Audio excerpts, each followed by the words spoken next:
కార్తీక మాసం మొత్తం దీపారాధన చేయడం ఒక ఎత్తు అయితే మార్గశిర మాసం పాడ్యమి రోజు దీపారాధన చేయడం మరొక ఎత్తు.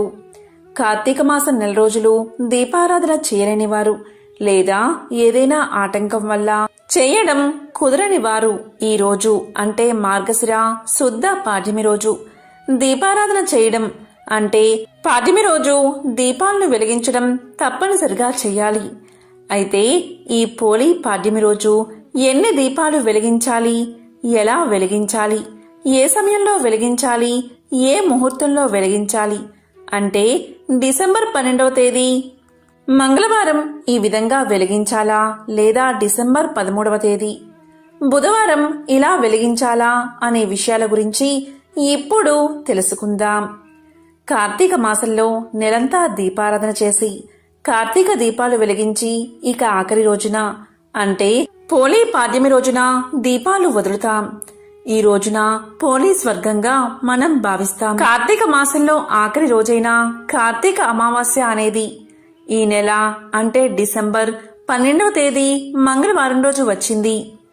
ఈ రోజు అమావాస్య తిథి అనేది డిసెంబర్ 12వ తేదీ ఉదయం 6:24 మొదలై డిసెంబర్ 13వ తేదీ ఉదయం 5:02 ముగుస్తుంది. ఇక ఆ తర్వాత అంటే డిసెంబర్ 13వ తేదీ మార్గశిర మాస పాడ్యమి మొదలవుతుంది. ఎప్పుడైనా సరే పోలీ పాడ్యమి ఎప్పుడు జరుపుకోవాలి అంటే పాడ్యమి తిథి ఉన్న సమయంలోనే పోలీ పాడ్యమి జరుపుకోవాలి. అంటే డిసెంబర్ 13వ తేదీ బుధవారం పోలీ పాడ్యమిగా జరుపుకోవాలి. అమావాస్య రోజు పోలీ పాడ్యమి దీపాలు అస్సలు వెలిగించకూడదు. ఆఖరి రోజు దీపాలు వెలిగించడం అంటే మార్గశిర మాసం మొదటి రోజు అంటే పాడ్యమి రోజు దీపాలు వెలిగించడమే లెక్క. దీనిని పోలీ పాడ్యమి దీపాలుగా వెలిగిస్తారు. చాలా మందికి ఒక సందేహం ఉంటుంది. ఆఖరి రోజు డిసెంబర్ 12వ తేదీ కాబట్టి అంటే మంగళవారం రోజు పోలీ పాడ్యమి దీపాలు వెలిగించవచ్చా అనే సందేహం ఉంటుంది. కానీ ఇలా అస్సలు చేయకూడదు. మార్గశిర మాసం మొదటి రోజున పోలీ పాడ్యమిని జరుపుకోవాలి. అంటే డిసెంబర్ 13వ తేదీ బుధవారం తెల్లవారుజామున పాడ్యమి గడియలు ఉన్నాయి కాబట్టి ఈ రోజునే పోలీ పాడ్యమిగా జరుపుకోవాలి. ఈ బుధవారం తెల్లవారుజామునే పోలీ పాడ్యమిగా జరుపుకోవాలి. ఈరోజు దీపాలను వదలాలి. ఈరోజు అందరూ కూడా దీపాలను వెలిగించాలి. ఇక పాడ్యమి తిథి అనేది ఎప్పుడు మొదలైంది అంటే డిసెంబర్ 13వ తేదీ ఉదయం 5 ప్రారంభమై డిసెంబర్ 14వ తేదీ ఉదయం 3:09 ముగుస్తుంది. డిసెంబర్ 13వ తేదీ సూర్యోదయ సమయంలో పాడ్యమి తిథి ఉంది కాబట్టి డిసెంబర్ 13వ తేదీని పోలీ పాడ్యమిగా జరుపుకోవాలి. పోలీ పాడ్యమి దీపాలు ఎప్పుడూ కూడా తెల్లవారుజామున మాత్రమే వదలాలి. ఈ పాడ్యమి దీపాలు వదిలిపెట్టేందుకు బ్రాహ్మీ ముహూర్తం అనేది ఎంతో ముఖ్యం. మరి ఆ బ్రాహ్మీ ముహూర్తం ఎప్పుడు వచ్చిందో ఇప్పుడు తెలుసుకుందాం. డిసెంబర్ 13వ తేదీ సూర్యోదయ సమయం వచ్చేసి 6:25 సూర్యోదయ సమయం ఉంది. ఈ సమయానికి 48 నిమిషాల ముందు కాలాన్ని అసూయ ముహూర్తము అంటారు. దానికి 48 నిమిషాల ముందు కాలాన్ని బ్రాహ్మీ ముహూర్తం అంటారు. అంటే ఈరోజు సూర్యోదయాన్ని పరిగణలోకి తీసుకుంటే అంటే ఈరోజు సూర్యోదయం ఉదయం 6:25 అవుతుంది. కాబట్టి బ్రాహ్మీ ముహూర్తం వచ్చేసి తెల్లవారుజామున 4:25 నుంచి 5:34 వరకు ఉండే కాలాన్ని బ్రాహ్మీ ముహూర్తం అంటారు. ఈ సమయంలో పాడ్యమి దీపాలు వెలిగించడం చాలా మంచిది. ఇక పూజను ఏ విధంగా చేసుకోవాలో ఇప్పుడు తెలుసుకుందాం. పోలీ పాడ్యమి రోజు దగ్గరలో ఉన్న నదిలో లేదా చెరువులో స్నానం చేయడం మంచిది. అలా కుదరని పక్షంలో ఇంట్లో స్నానం చేసి శుభ్రమైన బట్టలు కట్టుకుని పూజా గదిని ఇంటిని శుభ్రం చేసుకోవాలి. తరువాత పూజను ప్రారంభించాలి. అందుకు పూజ చేసే ప్రదేశంలో పసుపు నీళ్లతో శుభ్రం చేసుకుని దానిపై పసుపు కుంకుమ అక్షింతలతో అలంకరణ చేసుకోవాలి. ముందుగా పసుపు గణపతిని సిద్ధం చేసుకోవాలి. తరువాత దీపారాధన చేయాలి. దీపారాధనని ఎప్పుడైనా సరే ఏకహారతితో కాని అగరవత్తితో కాని వెలిగించాలి. ఇక వినాయకుడిని ఆవాహన చేసి పూజ చేసి ధూపం దీపం చూపించిన తర్వాత బెల్లాన్ని నైవేద్యంగా సమర్పించి దామోదర ప్రతిమను చేసుకుని దాన్ని తమలపాకుపై పెట్టి ఆ తమలపాకును పద్మంపై పెట్టాలి. కార్తీక దామోదరుడికి ఉపచారాలు చేసి పూజించి ధూపం చూపించాలి. తరువాత దీపాన్ని కూడా చూపించాలి. నైవేద్యంగా చలిమిడి, వడపప్పు, పానకం తప్పనిసరిగా పెట్టాలి. అదేవిధంగా అందుబాటులో ఉన్న పళ్లను నైవేద్యంగా సమర్పించాలి. నైవేద్యం సమర్పించిన తర్వాత తాంబూలం కూడా సమర్పించి కర్పూర హారతి ఇవ్వాలి. ఈ విధంగా పూజను నదీ సమీపంలో కాని, ఇంట్లో కాని, పూజా మందిరంలో కాని, తులసికోట ముందు కాని చేయాలి.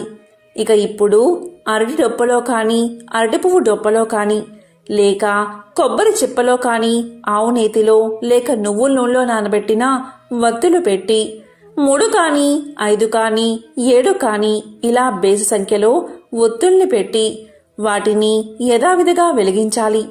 బ్రాహ్మీ ముహూర్తంలో పోలీ పాడ్యమి దీపాలు వెలిగించడం చాలా మంచిది. కార్తీక మాసమంతా కార్తీక దామోదర పూజ చెయ్యలేక ఒత్తులు వెలిగించలేని వారు ఈ చివరి రోజైనా చక్కగా 31 ఒత్తులు వెలిగించి నీటిలో వదలాలి. ఈ విధంగా చేయడం వల్ల నెలంతా పూజ చేసిన పుణ్యం, అదేవిధంగా దీపారాధన ఫలితం మీకు కలుగుతుంది. ప్రతిరోజు పూజ చేసుకుని దీపాలు వెలిగించిన వారు యథావిధిగా 3 కాని 5 కాని ఈ విధంగా బేసి సంఖ్యలో ఒత్తులు వెలిగించాలి. పిల్లల చేత కూడా ఒత్తులు వెలిగించి నీటిలో వదిలేలా చేయాలి. ఇక చివరి రోజు ఈ విధంగా దీపాలు వెలిగించి కార్తీక దామోదర, దయా దామోదర, మోక్ష దామోదర, కృతికా మహాలక్ష్మి అనుకుంటూ దీపాలకు పసుపు కుంకుమ అక్షింతలు పువ్వులతో పూజ చేసి ధూపం చూపించి నైవేద్యంగా కొంచెం చలివిడి, వడపప్పు కలిపి ప్రసాదాన్ని అరటి దుప్పలో పెట్టాలి. తరువాత కొబ్బరికాయతో నైవేద్యంగా సమర్పించిన తర్వాత వాటిని నీటిలో వదిలిపెట్టాలి. నీటిలో వదిలాక 3 సార్లు చేతితో నీటిని తొయ్యాలి. అంటే పోలీని స్వర్గానికి పంపిస్తున్నామని నీటిని తొయ్యాలి. ఆ తర్వాత పోలీని ఈ విధంగా ప్రార్థించాలి. అమ్మా, పసుపు కుంకుమ నువ్వు తీసుకుని మాకు సౌభాగ్యాన్ని ప్రసాదించు. అలాగే చలివిడి వడపప్పు నువ్వు తీసుకుని మా కడుపు చల్లదనాన్ని ప్రసాదించు తల్లి అని వేడుకోవాలి. ఎవరైనా కార్తీక పౌర్ణమి రోజు 365 ఒత్తులు వెలిగించడం కుదరకపోతే ఈ రోజు అంటే మార్గశిర పాడ్యమి, పోలీ పాడ్యమి రోజు 365 ఒత్తుల దీపాన్ని వెలిగించవచ్చు.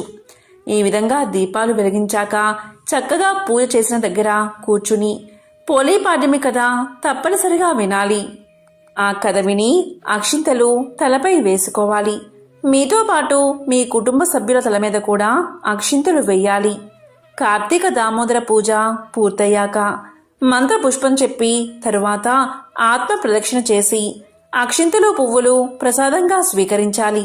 తరువాత అక్షింతలను చేతిలో పట్టుకుని నీటిలో వదులుతూ ఏ తత్ఫలం కృష్ణార్పణమస్తు అంటూ ఆ నీటితో పాటు అక్షింతలను కూడా వదిలేయాలి. కథ విన్నాక తప్పనిసరిగా ప్రతి ముత్తైదువు చేయవలసిన పని ఏంటి అంటే కనీసం 2 ముత్తైదువులకు పసుపు కుంకుమ, పళ్ళు, వక్క దక్షిణ పెట్టి తాంబూలం ఇవ్వాలి. మీకు స్తోమత ఉంటే జాకెట్ ముక్కను కూడా అందులో పెట్టవచ్చు. అదేవిధంగా ఒక సద్బ్రాహ్మణుడికి స్వయంపాకం దానమివ్వాలి. కార్తీక దామోదరుడి పేరు చెప్పి స్వయంపాక దానమివ్వాలి. ఈ విధంగా పోలీ పాడ్యమి పూజను బ్రాహ్మీ ముహూర్తంలో ముగించుకుని నీటిలో దీపాలను వదిలి పోలీని స్వర్గానికి పంపాలి. భక్తి శ్రద్ధలతో ఈ పూజ చేస్తే సకల శుభాలు కలుగుతాయి. ఇక విన్నంతనే సకల శుభాలను కలిగించే పోలీ పాడ్యమి కథను ఇప్పుడు తెలుసుకుందాం. పూర్వకాలంలో ఆంధ్రదేశంలో పవిత్ర కృష్ణానదీ తీరంలో బాదరా అనే గ్రామముంది. ఆ గ్రామంలో నివసించే వారందరూ సంపన్నులే. పాడి పంటలు భోగభాగ్యాలతో సుఖసంతోషాలతో ఉండేవారు. ఆ గ్రామంలో పోతడు అనే పేరుగల చాకలి ఉండేవాడు. అతని భార్య మాలి. ఆమె క్రూర స్వభావం కలది. గయ్యాలి అని అందరూ పిలిచేవారు. వీరికి 4 కుమారులు ఉన్నారు. ఆ దంపతులు నలుగురి కుమారులకి వివాహం చేశారు. మొదటి ముగ్గురు కోడళ్ళు తమ అత్తగారి వలె స్వభావం కలిగినవారు. నాలుగో కోడలు పోలి మాత్రం ఎంతో మంచిది, భర్తను బాగా చూసుకునేది. ఇక పోతడు తన చిన్న కోడలైన పోలిని తన భార్య మరియు మిగిలిన కోడళ్ళు దూషించడం, బాధించడం గమనించి ఏమీ చేయలేక ఊరుకున్నాడు. ఇంటి పనులన్నీ ఆమెతోనే చేయించడం, ఆమెపై చాడీలు చెప్పి ఆమె భర్తతో పోలిని కొట్టించడం చేసి సంతోషపడేవారు మిగతా కోడళ్ళు. అలాగే అత్తగారు ఈ విధంగా బాధిస్తున్నా కూడా పోలి మాత్రం శాంతంగా ఉండేది, దైవ భక్తితో జీవించేది. ఇలా ఉండగా కార్తీక మాసం వచ్చింది.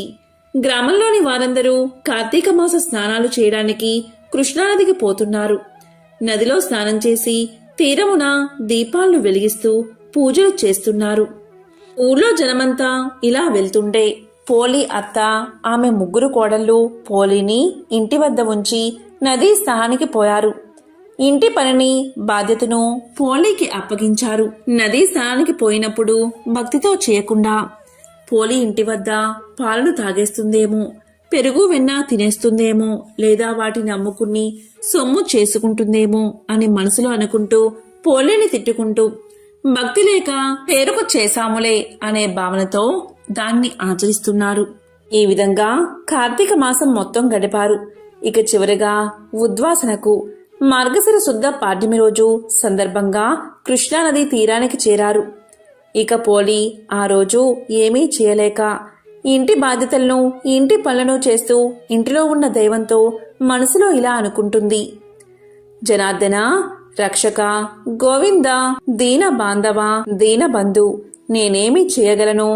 నేను అసక్తురాలని. నా అత్త తోటికోడళ్ళు నన్ను విడిచి స్నానం దీపారాధన చేస్తున్నారు.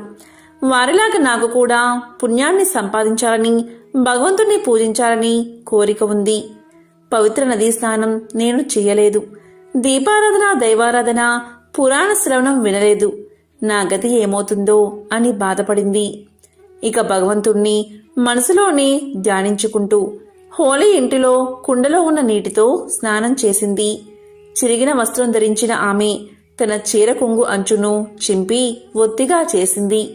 దాన్ని ఒక పాత్రలో ఉంచి కొద్దిపాటి వెన్నను తీసి ఆ పాత్రలో ఉంచి స్వామి పుండరీకాక్ష గోవింద అని దీపాన్ని వెలిగించి, గోవిందా, నేను ఆసక్తురాలని, నాపై అనుగ్రహాన్ని చూపించు తండ్రి అని ప్రార్థించింది.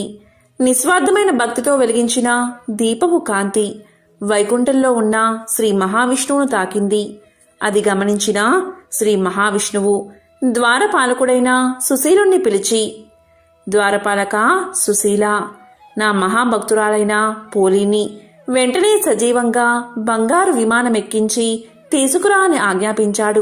ఇక సుశీలుడు బంగారు విమానంతో వచ్చి, ఓ సాధ్వి, మంచి నడవడిక గల ఉత్తమురాలా, నిన్ను వెంటనే వైకుంఠానికి తీసుకురమ్మని శ్రీ మహావిష్ణువు పంపారు. నీవు వెంటనే ఈ విమానం ఎక్కువని ఆమెను బంగారు విమానం ఎక్కించాడు. ఇక అప్పుడే వ్రతానికి ఉద్వాసన పలికి పోలి, అత్త, మిగిలిన తోటికోడళ్ళు ఇంటికి వచ్చారు. జరిగిందంతా వారు చూస్తూ ఆశ్చర్యపోయారు. వైకుంఠానికి మేము కూడా వస్తామని అత్త పోలి పాదాలు పట్టుకుంది. ఇలా ముగ్గురు తోటికోడళ్ళు వరుసగా ఒకరి పాదాలు మరొకరు పట్టుకున్నారు. ఇక బంగారు విమానం నడిపే సుశీలుడు వాళ్ళని చూసి వాళ్ళు పోలిని పెట్టిన బాధలను గుర్తుకు తెచ్చుకున్నాడు. వాళ్లతో ఇలా పలికాడు: మీరు పోలిని అనేక విధాలుగా బాధించారు. మీరు దుష్టులు. మీరు మనసు లగ్నం చేయక పోలిని తిడుతూ నదీ స్నానం, దీపారాధన, పూజ, పురాణ శ్రవణం చేశారు. అలా మనసు లగ్నం చేయని పూజ వృద్ధం కాబట్టి మీరు వైకుంఠానికి రావలసిన వారు కాదు. మీకు కుంభీపాక, రౌరవాది నరకాలే తగినవి అని చేతిలో ఉన్న కత్తితో అత్త చేతులు నరికాడు. అప్పుడు ముగ్గురు కోడళ్ళు అత్త నేల మీద పడ్డారు. ఇక సుశీలుడు మిక్కిలి ఆనందంతో పోలిని వైకుంఠానికి తీసుకుపోయాడు. ఇదే పోలి స్వర్గం కదా. ఎంతో పవిత్రమైన ఈ కథను విన్నా, చదివినా, చెప్పినా, వినిపించినా వారి జన్మ ధన్యమవుతుంది. జన్మల పాపాలు తొలగి కోటి జన్మల మహాపుణ్యం వస్తుంది. ఓం నమః శివాయ. ఓం నమో నారాయణాయ.